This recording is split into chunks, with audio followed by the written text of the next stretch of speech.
Right.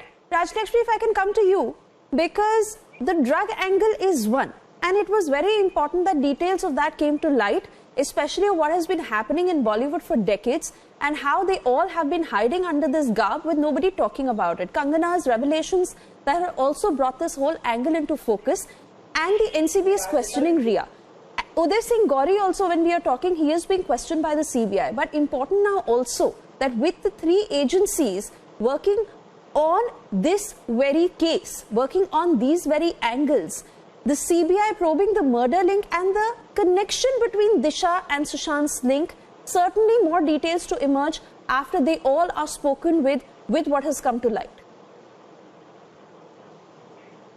Yeah, there is definitely a lot more than what meets the eye and what the police and the government would want us to believe.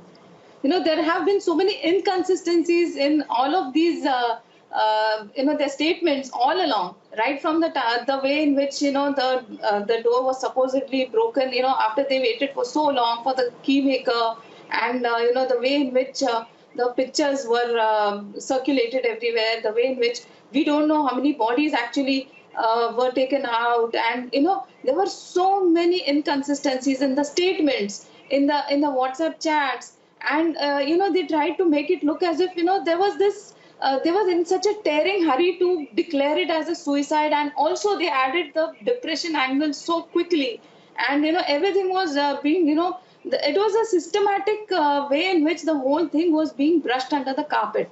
And it looks as if, all of them have been a part of this big game, like including his flatmate, that is this Mr. Pitani, who has now come out with this thing about how Sushant Singh Rajput feared that, he will also be killed. So, and the very first pointer should have been that why did Rhea choose to walk out on the very day that there was this the case of the suicide of the apparent suicide, alleged suicide of Tisha Salyan, and that case was so conveniently brushed over. That case was so conveniently, the whole thing was like it was totally forgotten, and a lot of effort was made to make it look as if this has nothing to do with that, and that was a simple case of suicide, and nobody even looked at it. Like today, if you look at the details, it's as if, what happened to the body? Why was the body not, the postmortem was not done for 3 days, for 2 days. So, it has reached Bhagwati Hospital after 2 days. I mean, all these things, they add to a whole lot of murky details where we don't know what exactly was happening.